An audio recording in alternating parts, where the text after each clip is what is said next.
যুগের পর যুগ এই জামাত ইসলামীকে সাথে নিয়ে আন্দোলন করছেন, সংগ্রাম করেছেন, সরকার গঠন করেছেন। 91 সালে যদি জামাত সমর্থন না দিত, বেগম খালেদা জিয়ার সরকার গঠন করতে পারত না। 2001 সালে 60 দলীয় জোট যদি সরকার গঠন করছে, জামাত ইসলামী সাথে ছিল, সেই জামাত ইসলামীর আজকে গা দিয়া নাকি গন্ধ আসে। আজকে তারা নাকি যুদ্ধ অপরাধীর দল। আজকে স্বাধীনতা বিরোধী, তাদের নাকি আজকে ক্ষমা চাইতে হবে। ভাই, এই 17 বছর তো পাশে বৈশা বৈশা মিটিং করলেন, তখন কেন ক্ষমার কথা বললেন না? বেগম খালেদা জিয়ার সাথে টেকনাফ থেকে তেতুলিয়া পুরোটা সময় 18 দলীয় জোট, সমমনা জোট, 20 দলীয় জোট, যেই মঞ্চে খালেদা জিয়া ছিল সেই মঞ্চেই আব্দুল কাদের মোল্লা, কামরুজ্জামান, মাওলানা মতিউর রহমান নিজামী, আল্লামা দেলোয়ার হোসেন সাইদি, আলী আহসান মুজাহিদ, প্রত্যেকের নাম ধরে ধরে তারপর তাদের মুক্তি চেয়েছেন। একটা কথা আছে যে কার উসিলায় সিন্নি খাইলি মোল্লা চিনলি না। মাননীয় প্রধানমন্ত্রী, আপনি তো দেশে ছিলেন না, আপনি ভিডিও কলে মাঝে মাঝে আমাদের আন্দোলন দেখেছেন, আপনি আন্দোলন করেন নাই। আমাদের মাননীয় স্বরাষ্ট্রমন্ত্রী, তিনিও কিন্তু আন্দোলন করার সুযোগ পান নাই, তিনি ভিডিও কলে আন্দোলন দেখেছেন এবং দীর্ঘ 9। শেখ হাসিনা এখনো প্রধানমন্ত্রী। যদি সংবিধানের কথা বলেন, জুলাই আন্দোলন হয়েছে বলেই তো নির্বাচন হয়েছে। আজকে আপনারা দেশ এবং জাতির স্বার্থে, আপনাদের উপর আবেদন, আপনারা দীর্ঘ এদেশের মানুষের অধিকারের প্রশ্ন, রাষ্ট্র সংস্কারের প্রশ্নে আন্দোলন সংগ্রাম করলেন। জুলাই অভ্যুত্থানে তারা নিজেরা অনেকেই সেই মাস্টার মাইন্ডেরও দাবি করেন, তো তারাই আজকে জুলাই গণ অভ্যুত্থান মানেন না। জাতীয় ঐক্যমত্য কমিশনে চমৎকারভাবে রাষ্ট্র সংস্কারের জন্য বিএনপি যেই ভূমিকা রেখেছে, কিন্তু রাষ্ট্র ক্ষমতায় যাওয়ার পরে তাদের এই ইউটার্ন জাতির কাছে একটা বেইমানি হিসাবে চিহ্নিত হয়ে আছে। সংগ্রামী বন্ধুরা আমার, বক্তব্য আমাদের প্রধান অতিথি রাখবেন, কেননা তিনি এত সুন্দর করে সাবলীলভাবে জাতির সামনে উপস্থাপন করেন। এটা আমাদের দ্বারা শুনতে আমাদের খুবই বারবার তার বক্তব্য শুনি যে দেশ জাতির কল্যাণে তার যে চিন্তা, তার গবেষণা এবং তিনি যেভাবে নেতৃত্ব দিয়ে আজকে আমাদেরকে এই জায়গাতে নিয়ে আসছেন, এটা আমরা আল্লাহর কাছে শুকরিয়া আদায় করি। ছোট সময় যখন আমরা আমাদের থানা সদরে যেতাম, তো সুন্দর করে বড় একটা ব্যানার দেখতাম বিএনপির অফিসে, সেখানে লেখা বেগম খালেদা জিয়ার বড় একটা ছবি, লেখা জনগণ সকল ক্ষমতার উৎস বেগম খালেদা জিয়া।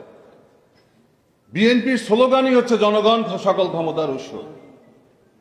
কিন্তু সেই বিএনপি আজকে জনগণ ভোট দিল, তারা বলতেছে না সংসদ সার্বভৌম। আরে ভাই, জনগণ ভোট দিছে, একটা হচ্ছে গণভোট আর একটা হচ্ছে প্রতীকের উপরে ভোট, জাতীয় নির্বাচন। একই দিনে নির্বাচন, একই দিনে ব্যালটে, একই চিঠিতে আমন্ত্রণ জানালো, তারা একটা শপথ গ্রহণ করছে আর একটা শপথ নিবে না। এটা কি মামাবাড়ি আবদার? আজকে তো সাংবিধানিকভাবে তো এই সংসদই প্রশ্নবিদ্ধ হবে যদি শুধুমাত্র সংবিধান সংবিধান করা শুরু করেন আপনারা।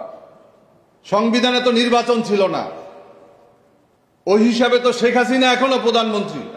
যদি সংবিধানের কথা বলেন, জুলাই আন্দোলন হয়েছে বলেই তো নির্বাচন হয়েছে। আজকে আপনারা দেশ এবং জাতির স্বার্থে, আপনাদের উপর আবেদন, আপনারা দীর্ঘ যুগের পর যুগ এই জামাত ইসলামীকে সাথে নিয়ে আন্দোলন করছেন, সংগ্রাম করেছেন, সরকার গঠন করেছেন। 91 সালে যদি জামাত সমর্থন না দিত, বেগম খালেদা জিয়ার সরকার গঠন করতে পারত না। 2001 সালে 60 দলীয় জোট যদি সরকার গঠন করছে, জামাত ইসলামী সাথে ছিল, সেই জামাত ইসলামীর আজকে গা দিয়া নাকি গন্ধ আসে। আজকে তারা নাকি যুদ্ধ অপরাধীর দল। আজকে স্বাধীনতা বিরোধী, তাদের নাকি আজকে ক্ষমা চাইতে হবে। ভাই, এই 17 বছর তো পাশে বৈশা বৈশা মিটিং করলেন, তখন কেন ক্ষমার কথা বললেন না? বেগম খালেদা জিয়ার সাথে টেকনাফ থেকে তেতুলিয়া পুরোটা সময় 18 দলীয় জোট, সমমনা জোট, 20 দলীয় জোট। যেই মঞ্চে খালেদা জিয়া ছিল সেই মঞ্চেই আব্দুল কাদের মোল্লা, কামরুজ্জামান, মাওলানা মতিউর রহমান নিজামী, আল্লামা দেলোয়ার হোসেন সাইদি, আলী আহসান মুজাহিদ, প্রত্যেকের নাম ধরে ধরে তারপর তাদের মুক্তি চেয়েছেন। আজকে আপনারা তাদের বক্তব্য দেওয়ার সময় বলেন যে ক্ষমা চাইতে হবে। আরে ভাই, ক্ষমা তো আপনাদের উচিত। আপনাদের পিতারা তো যুদ্ধ অপরাধী ছিলেন। তারা মিনিমাম এই বিএনপির শীর্ষ নেতাদের মধ্যে 10 জনের নাম বলতে পারবো যাদের পিতারা মুক্তিযুদ্ধে তাদের বিতর্কিত ভূমিকা ছিল। কাছের ঘরে বসে ঢিল ছুড়বেন না। আজকে বাংলাদেশকে বিভক্তি বিভাজনের জন্য আওয়ামী লীগ যেই পথে হেঁটেছে সেই পথে আপনারা হাঁটবেন না। আমরা একটা ঐক্যের বাংলাদেশ চাই, আমরা একটা নতুন বাংলাদেশ চাই। আমরা স্বাধীনতার 55 বছর পরে বাংলাদেশে নতুন করে মুক্তিযোদ্ধা, অমুক্তিযোদ্ধা, বিভক্তির রাজনীতি, বিভাজনের রাজনীতি, হিংসা, বিদ্বেষ, এগুলোকে আমরা কবর রচনা করতে চাই। আমরা সামনে এগিয়ে যেতে চাই। আপনাদেরকে আবারও অনুরোধ করব আজকে মিডিয়ার মাধ্যমে, আপনারা যত দ্রুত বুঝতে পারবেন তত আপনাদের জন্য সুবিধা। আমরা জুলাই সনদ, গণভোটের রায় এই বাংলাদেশে বাস্তবায়ন করব এবং করেই ছাড়বো ইনশাআল্লাহ। পরিশেষে একটা কথা না বললে নয়, এখানে ফুয়াদ ভাই একটা বিষয় তুলেছেন। আজকে মিডিয়া ফ্যাসিস্টরা আজকে সক্রিয়। তারা আজকে ইনিয়ে বিনিয়ে জুলাইকে বিতর্কিত করার চেষ্টা করছে। আজকে দুর্ভাগ্য, 4 মাসের মাথায় ফেস্টুন নিয়ে দাঁড়িয়েছে বালের জুলাই।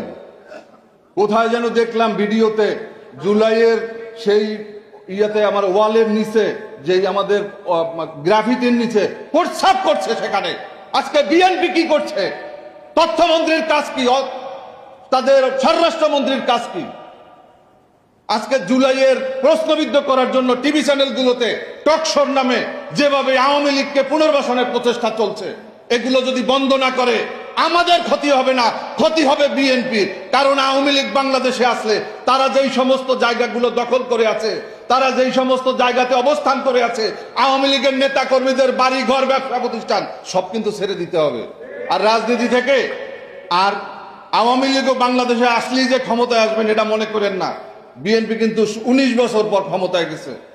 বাংলাদেশের জনগণ সাহস ভেঙে গেছে। হাসিনার মতো মানুষ সেই 4 তারিখেও মানুষ কল্পনা করে নাই হাসিনার পতন হবে, হাসিনার মৃত্যু ছাড়া। মানুষের সাহস ভেঙে গেছে। আওয়ামী লীগকে যখন পেরেছে আপনাদের কেউ সমস্যা হবে না। ধন্যবাদ সবাইকে।